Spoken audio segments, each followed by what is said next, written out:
This episode is brought to you by Shopify.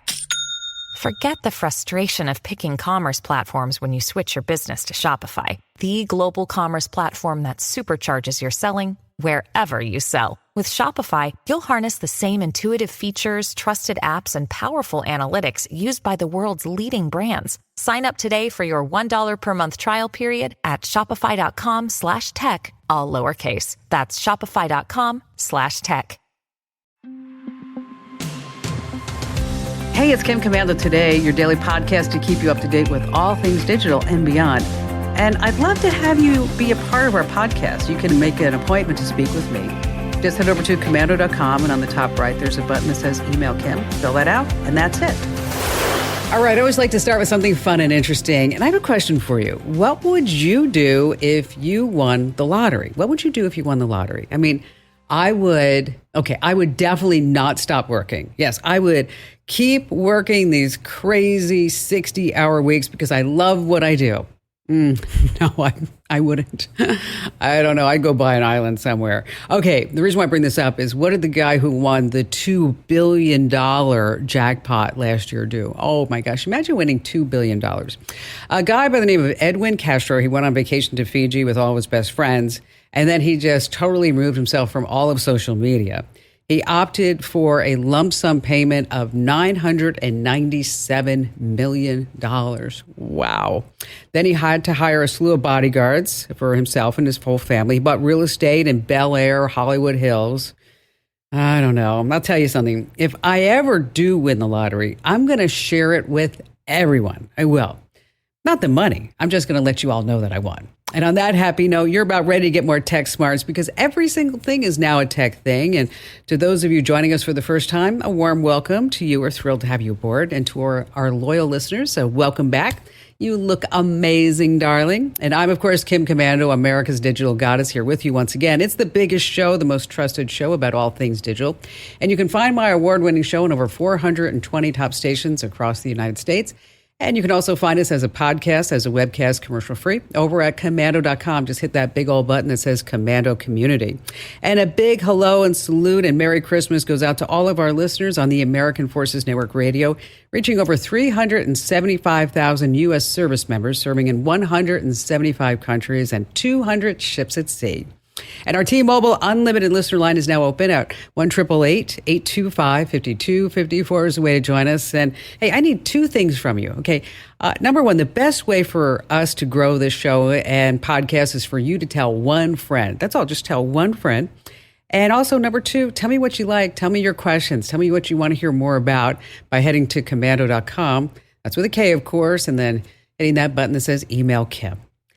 All right, just for you, dear one, I check out 35 to 40 different websites every single day. And here are the top 5 things you need to know that's happening in tech right now. And starting with this, I was getting ready for work on Thursday morning, and Barry came into my bathroom and said, "You are so smart. You are just so smart. You said this was going to happen over a year ago. Because of ChatGPT, people won't need websites anymore." And I looked at him and I said, "After all these years of being married, you just realized how smart I am?" All right, the idea of building a website is really over, unless you're providing something very unique. Maybe you're a unique shopping site or you're an influencer. Here's the reason why. Google's been testing this AI product called the Search Generative Experience on 10 million folks. The search site can pull up answers directly and put it just right at the top of the page. And then with ChatGPT, you don't have to go to a website anymore. So guess what's happened? Google has been, notice past tense, has been delivering about 40% of traffic to media websites. We're talking about news sites, magazine sites, large and small, about 40%. And now with all these new changes, guess what? Going down to a big fat zero. So here's the deal. If you have a website and you depend on Google traffic, you have to pivot now, because if you don't innovate, you will evaporate. Moving on to number 2, Google's also doing something else. They're getting rid of cookies. They're going to be killing the internet cookies starting January 4th. It's going to roll out to 30 million people, 1% of Chrome users. You see, websites use these third-party cookies to do what? They track you online. They figure out what you're buying. You know, that pair of ugly boots that you looked at, they just follow you all around the internet until you're like, okay, stop, I'll buy them already. So what's going to be the replacement? Google's going to let the Chrome browser look at what you do online. That data will stay within the Chrome browser itself. Then the Chrome browser will sort in what they call ad topics. So if you're religious into sports, you're going to see ads for those. Now, this may be a privacy win. But remember, this isn't really Google protecting your privacy because, you know, the P at Google does stand for privacy. It's about them keeping all this data for themselves. So instead of letting other websites in on tracking and storing data, it's just going to be Google. Number 3 in our list of 5 things, I would never buy a Tesla again. Never, ever, ever. After more than a dozen crashes involving the autopilot system, some of them fatal, Tesla is finally recalling almost virtually every Tesla made from this year since 2012. Wow, 2 million cars, almost all the cars. Tesla's autopilot requires your attention to drive. They say they have systems to check whether or not you're paying attention, but easy to fake out. And maybe a weight that attaches to the steering wheel can trick the system to thinking you're actually looking at the road and you're holding that steering wheel. So what has Tesla done? Nothing really. So now U.S. safety regulators are stepping in, and Tesla is responding with updates to ramp up the warnings. Now, I will tell you my personal experience. I've owned a Tesla. If I relied on the autopilot, I would not be here right now.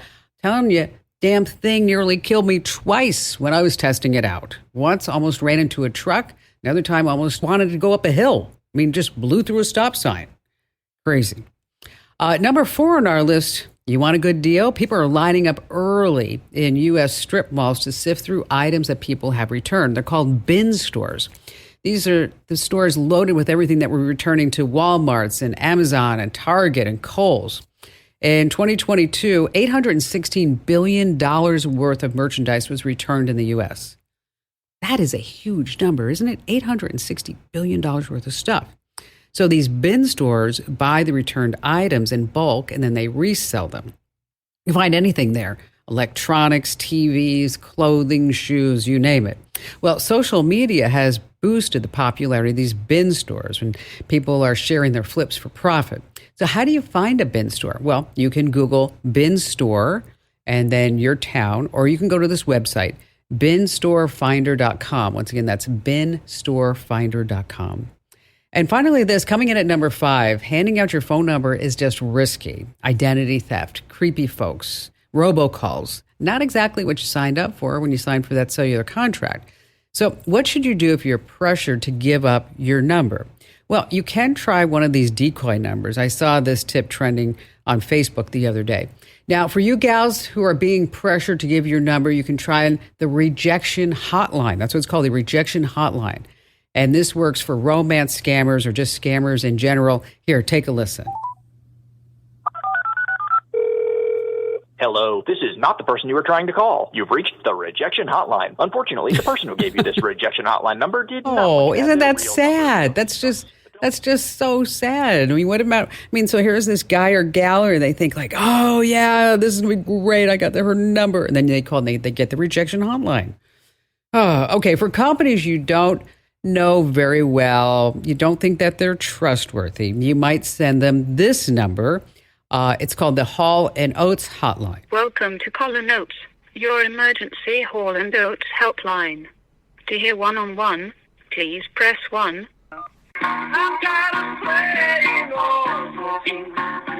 That's all it says. Keeps going on. I can't go for that. Yeah, that's right. So if you want these numbers, we're going to put them in a newsletter coming up. So if you don't already get our newsletters, head over to getkim.com. Once again, that's getkim.com.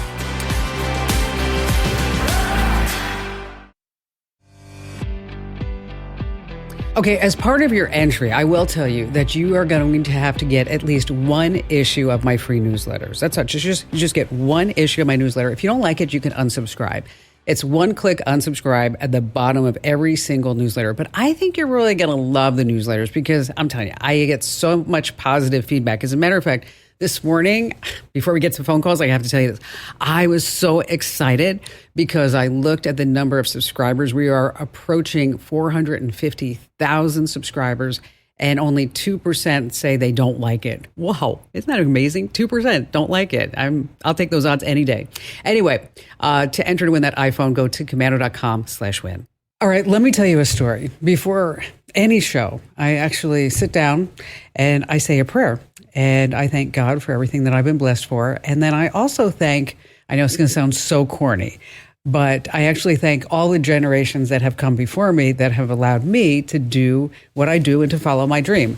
Most of which my grandparents, because I don't know if you know this, but they came over from the Ukraine. They didn't know any English. And my grandmother somehow was able to set up a really successful window washing business in Manhattan, not knowing any English. It's really something. So that's why when I was reading about Storyfile, it got my attention because I always thought, like, what if I could go back in time? What if I could actually talk to my grandmother and find out, like, where did she get this motivation? How did she pull things off? Because let me explain. Storyfile harnesses conversational artificial intelligence, AI, of course, to create this virtual interaction with the generations that have come before you, your ancestors. So you pose questions and then the AI responds using actual voice recordings of your relatives. Now, wouldn't that be something? It's like they're just sitting there right next to you. And to give us this inside scoop on this amazing technology, we have Stephen Smith joining us, the co-founder of Storyfile. Hi there, Stephen. Hello, Kim. Nice to speak to you. So give me the story, the background of Storyfile. How did you get started with all this? Well, it actually began about 10 years ago. I was part of something called the USC Shoah Foundation, which is Steven Spielberg's Holocaust Survivor Archive. And we were thinking about how do you perpetuate the conversation with that remarkable generation of people who suffered so much and have so much to be able to share in answering questions. And we developed a program to be able to converse with Holocaust survivors well into the future. While we were doing that, Kim, we were taking it around museums to test it. And people were coming up and saying, can I do that with my grandmother? Wow. Could I interview the founder of our company? And we went, oh, yes, the Holocaust survivors have got a lot to teach us. But in fact, there are 8 billion people who have got stories to be told, and they are precious and they need preserving. And that's what started the origins of Storyfile. That is something. How is it currently being used in other places? Well, first of all, we do use the technology, for example, for museums where, a good example of that is the World War II Museum in New Orleans, where veterans, of course, are just at the very tail end of having these heroes part of our society and are now passing away. And so you used to go into the World War II Museum and meet veterans who would welcome you there and talk to you. That's no longer possible now because they're approaching 100 years old, the youngest of them. And so, in fact, we've recently interviewed about 20, mainly centenarians, who are leaving their stories so that visitors of the future can still meet them and talk to them. That's one use case, but then families are using it too. Just regular people can use something called Storyfile Life, which allows you to sit down with grandma or mom and have a talk and capture the essence of their life and their history, and then it becomes conversational for the future. So how many hours of recordings do you need? Because I have to tell you, Stephen, we have tried to AI my voice so many times. I mean, and not to project what I might say. I'm just talking about the tone, the cadence, my slight New York accent, especially if you ask me to say the word D-R-A-W-E-R, it's going to come out joie. For some reason, I know I just can't say that. But how many hours of recordings? And take us through that process just a little bit. So I've got two ways to think about this. The first is this: authentic storytelling is a little bit like a digital photograph album where actually all you're doing is putting this into this scrapbook, this digital scrapbook, all the things that you remember about your life and your story. And what happens is the AI in this case is your interviewer. So essentially what it's doing is it's asking you questions based on the things that you talk about. So I might talk about being an oral historian, which is my background, and then the AI will then serve me up a bunch of questions about the thing that I do. So the first thing is it's drawing out of you the story of your life. And then afterwards, what it's doing, it's processing that and it's looking at all the transcripts. And so when I come to have a conversation, let's just say with my father, who is still alive, or my mother, who is now passed away, what it's doing is looking through all of that content and bringing back the most appropriate content. And then in future, what you're going to be able to do, I was just talking yesterday to a gentleman who has had a 20-year career as a business coach. Mhm. And he said, I don't want to tell all of that again. I said, I'll give you the fundamentals. And then what we'll do, we'll take all of his lectures and his tapes and his blogs, and then we'll turn that into an AI avatar, so that in the future, you're able to go and say, hey, professor, can you tell me about this aspect of business? And then it'll draw from that archive and then power his avatar. Okay, that is amazing. That is really phenomenal. We hear of so many bad uses of AI, how it's going to take over the world and kill all the humans. But being able to project into the future and have these conversations, I think that would be really something. If you happen to be passing through Bentonville anytime, where the Walmart Museum is, you can go in there and you can have a conversation with Sam Walton. And that was built basically by taking the archives of the Walmart Heritage Group, Sam's speeches and the taping that they did of him in various times, and then we composite that into his character. Sam is basically helping to train the next generation of store managers. They go on training there, and Sam is one of their trainers. Wow. It makes that whole Abraham Lincoln exhibit in Disneyland look so archaic, huh? Yeah.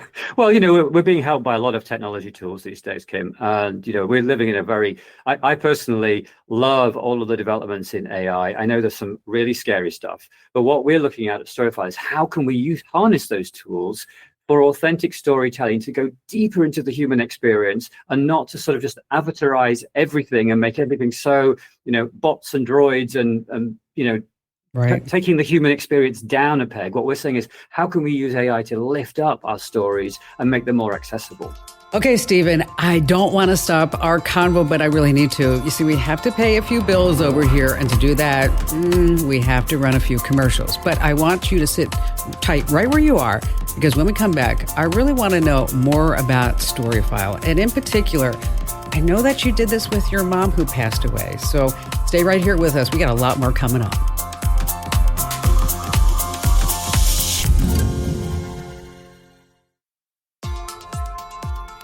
Now, if you're just tuning in, let me tell you, we are deep in conversation with the co-founder and CEO of a company called Storyfile. His name is Stephen Smith. Now, Storyfile was founded in 2017. I know it sounds like ancient history, right? But it offers a couple of different options to immortalize loved ones while they're still Earthside. Now, at the basic level, a laptop and a webcam captures their image and likeness in an interview-style fashion. You can actually hire an actual historian for an extra fee. So Storyfile's AI then uses all that material to create a digital persona. And today, Storyfile says around 5,000 people have created profiles. Okay, so Stephen, thanks for hanging tight with us through that commercial break. Let's talk about your mother, or because you're British, your mom. If it's not too hard for you, can you talk a little bit about what it was like to do Storyfile with your mom? Yeah, so our platform is called Storyfile Life for a reason. It's actually really not about death, any more than, for example, I would keep a photo album because I think I'm going to die. I keep a photo album because I'm celebrating the wedding or the birthday or whatever it is. It's moments of celebration. So I see Storyfile about celebrating the life of an individual. We had COVID. My mom and dad were stuck there. I didn't see them. I lived in the States. They live in England. So I went to visit them at the beginning of last year. I said, Mom, I'd love to sit down and ask you some questions on Storyfile Live. And she said, okay. Now, I sat with her probably 4 or 5 hours. I asked her about 120 questions, all the things I've been dying to ask her for years, and didn't have the courage to ask because, families have taboos and they don't talk about this and they don't talk about that. True. Yes. And I'm an oral historian. I still don't have the courage to ask my mom. I asked her all the questions I've always been wanting to ask. She was a fit, healthy 87-year-old. I was not interviewing her because I thought she was going to die. And then 6 months later, she suddenly passed away. Wow. She'd had a very good life. But one of the questions I'd asked her, which is in the Storyfile catalog of questions, is, what would you say at your funeral? So I thought, well, there's only one day I can ask her that question, and that's at her funeral. So I brought her life-size, TV monitor into the event, the Sure. wake afterwards, and there she was, life size, with 200 people looking at her. And I asked her questions, including, what would you say at your funeral? And, she gave such a lovely, at her own funeral, gave such a lovely talk to her friends, and it was so humanizing. It sounds a little creepy. It was the last thing, because there she was, her face, we'd just seen this box disappear. Right. And then suddenly her smile was there, and she was just talking to people just as naturally as she would do, looking into the camera. And, we asked her a number of questions, and it was a beautiful send-off, actually.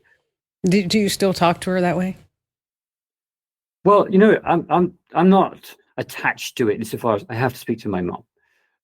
But for example, my grown-up kids, they're in their early 20s. A few months after that, said, "Dad, can you send us the link to Grandma's interview?" So I said, "Sure." And they sat in the living room, my kids and their cousins, just talking to their grandmother and asking her questions about their family heritage and history, things that they'd never talked to her about when she was alive. It was magical to watch, I have to say. Just felt like it wasn't reinventing her or trying to bring her back from the dead. It was just a conversation between her and her grandkids. And I loved being an observer to that. It was very interesting. Well, it's kind of like taking it to the next level. I mean, where we all have the stories that we pass down. I know about my parents, my grandparents, that I've passed down to kids along the way. And instead of us passing it along, they're passing it along, right? That's exactly it. We're not good, Kim, at being ancestors. No, we're not. We go through our lives, 60, 70, 80, 90 years. 16 hours a day, we live the best lives we possibly can. We raise our kids, we go to work, we have a career, and we don't spend more than a few hours, if we're lucky, passing on our story to the next generation.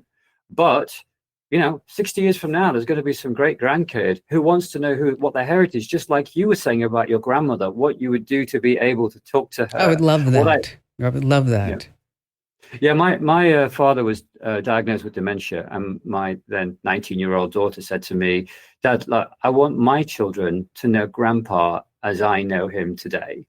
And it was just when we just created this technology. So she sat down with her grandpa and asked him all the questions that she would want her children to ask him, so that they would experience him as she experienced him. And I have to say, it's a treasured family interview, because he couldn't do that interview today, So, how much does it cost, Stephen? Well, we allow everybody to have a story file for free. So it's about 35 basic life history questions. So if you go to Storyfile Life, it's actually life.storyfile.com. And everybody can do a basic 35 question interview. And you can talk about a lot in that, actually, and get a really nice little, experience with that. And then it starts at around about $50 to start adding on sets of questions. If you want to buy the whole life membership, it's about $500. Yeah, I purchased for my mom one of those books, that you fill out, like, tell me about your legacy. She never did it. She never wanted to do it. I kept bugging her, can you fill out this? So I ended up asking her some questions and things like that. But having the prompts, I think, is really important. And then being able to, like you said, to take that audio file and that visual file and to extend it. I just think that what you're doing is really remarkable, Stephen. And thank you for telling us about it. I'm sure that a lot of folks who are watching and listening right now, they're like, hey, that's really cool. It's not creepy. It's actually really wonderful use of AI and technology. Thank you, Kim. It's been a pleasure speaking to you. You betcha. If you'd like to learn more about Storyfile, as well as they have two competitors, we have an article posted over at komando.com. That's komando.com, just in case you didn't know. All right, Apple recently shared the results of a study from MIT on the growing threat of cyber attacks around the globe. Listen to this, 2.6 billion personal records were breached in 2021 and 2022. And I bet you that number is even higher for 2023. So it's time to do something about it. We're talking about end-to-end encryption. It has always been the default for Apple Messages and iCloud Keychain and health data. That's great, but you might be missing out if you're not using what's called the Advanced Data Protection. This way, all your messages in iCloud, iCloud Drive, Notes, Photos, Reminders, Bookmarks, any shortcuts that you have with Siri, your voice memos, your wallet passes is actually turned on. Now, to do all this, it's a whole bunch of steps. So we have it posted on the website, but you're going to get into your settings on your phone and start there. iCloud, and then you scroll to the bottom and tap on Advanced Data Protection, or you can just search for Advanced Data Protection on your phone itself. What about Android? Doesn't have the same thing. They have something called Google Play Protect. It performs daily scans, disables malware, harmful apps, but it really doesn't do end-to-end encryption. We've got more information about this on the website as well. So if you want to learn more about it, well, look no further than Komando.com and hit that button that says Show Picks.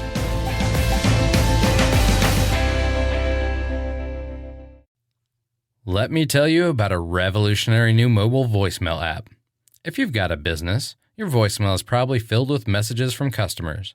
Often the messages don't contain all the details you need.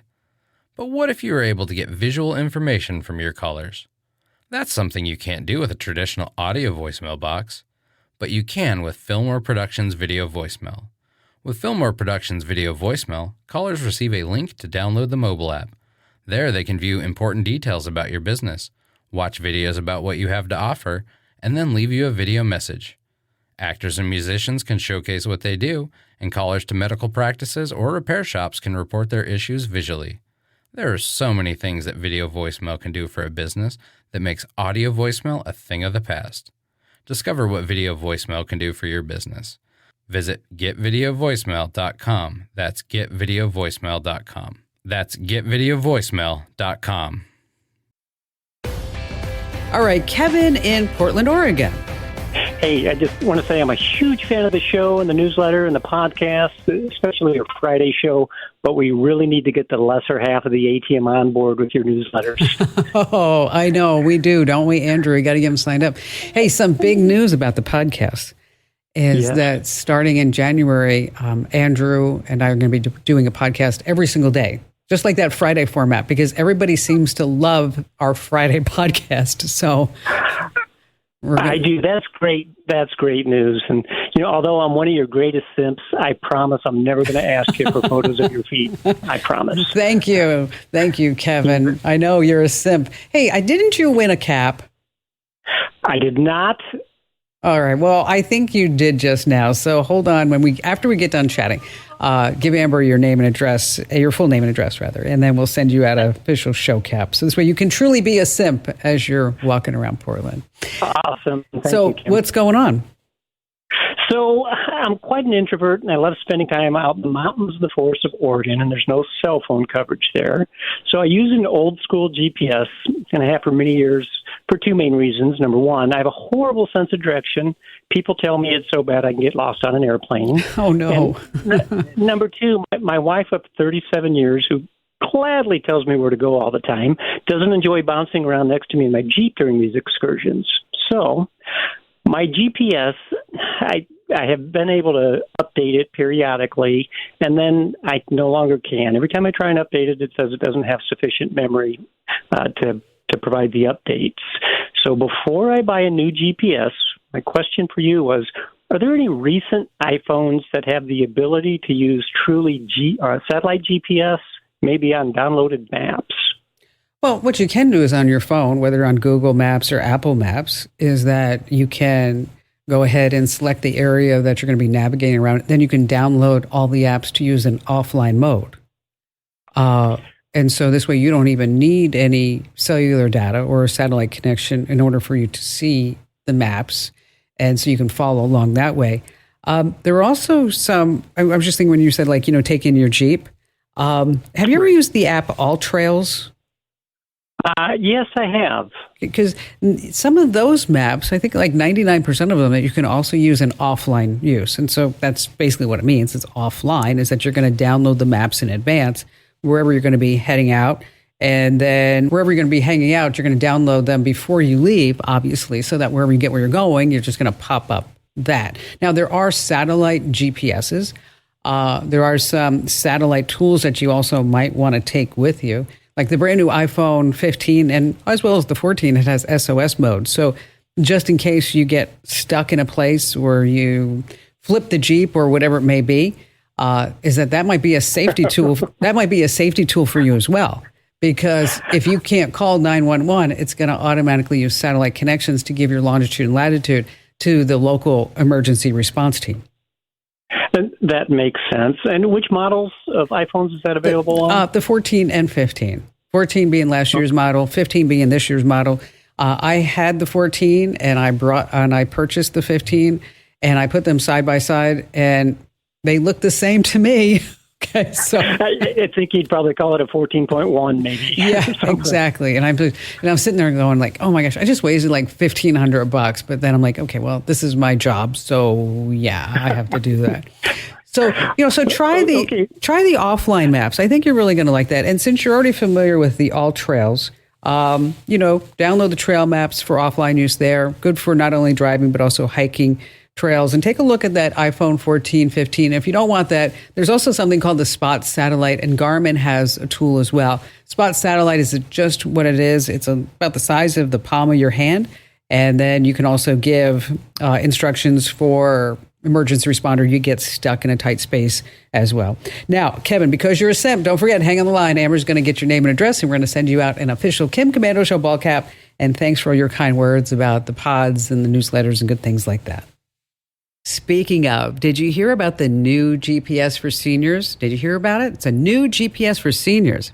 Not only does it tell you how to get to your destination, it tells you why you wanted to get there. Ho, ho, ho. That was a good one. Wasn't making fun of anybody. I just want to make you laugh. Michael in Indianapolis. Well, I had a question about identity theft protection. I am currently a customer of LifeLock and have been for about 6 years. Sure. But they changed ownership, as I'm sure you're aware of, and my customer experience, I would say, is not satisfactory. So I was wondering if you could recommend an alternative. Well, there are different identity theft services out there, and of course, LifeLock, now owned by Norton, is probably still the biggest one that's available. If you don't want to pay for this, there are things that you can do before we talk about options. You can freeze your credit, and you have to do that on the 3 credit bureaus, and we've got steps on how to do that over on the website. But if you are truly concerned about your identity, and if you don't want to play with the big boys anymore, the LifeLocks of the world, there's a company called Identity Guard. They do basically the same thing: monitoring alerts, identity theft. They do credit monitoring. They have fraud resolution, and they used to be a sponsor of the show, I don't know, a couple of years ago, and they're still out there and full force. So if you're looking for an option for identity theft, just take a look at Identity Guard. There's also Identity Force, by the way. Identity Guard, Identity Force, and then consider freezing your credit. And again, we've got the steps on how to do that. What that means is that nobody's able to get any type of credit information about you because your credit report is frozen. And when you do get a request, you have to unfreeze it. Or if you're going to apply for a mortgage or a credit card or whatever, is that you go ahead and you open your credit card up for your credit report, rather, for a particular time, say 24, 48 hours, and then you lock that sucker back down. Hey, Michael, thank you so much for your call today. Such great questions. I love hearing from you guys and gals, which, by the way, if you're just too shy to come on the show, I get that. You can always drop me your questions on the website. Head over to komando.com. There's a link that says email Kim. And I do read every single note that you send me. And I know whenever I say that, one of you is going to send a note and go, oh, let's just see if you read this one, Kim Komando. Let's see if you respond. I don't have time to reply to everyone, but I do read every single note. I do reply to some from time to time, though. Again, that's komando.com, and that link is email Kim. Are your apps listening to every single thing that you say? Well, there's a list in your phone that will tell you if they really are. And here's the scoop. When you install an app, do you actually ever read the terms and conditions? No one does. But inside that legal mumbo jumbo, you may have said yes when you clicked agree that you gave that app permission to listen using your phone's microphone and start collecting data. So how can you see which apps are actually doing this? Well, for iPhone users, go into settings, tap privacy and security, and then the microphone. This pulls up a handy dandy list of all the apps that are using your mic. And then from there, just disable the apps you don't want picking up conversations. Now, for Android owners, it's a similar story. Head over to your settings menu, find the app's permission manager, disable the mic for any apps that shouldn't have it. And finally, before you download an app, just read the reviews in the Apple app or Google Play Store, because sometimes they divulge that. Hey, don't forget 24/7, you can always find me at the website. That's komando.com. This program is a copyrighted production of Westar Multimedia Entertainment and protected by the copyright laws. Any rebroadcast or use of this program for commercial, business, economic, or financial purposes without the written permission of Westar Multimedia Entertainment is strictly prohibited.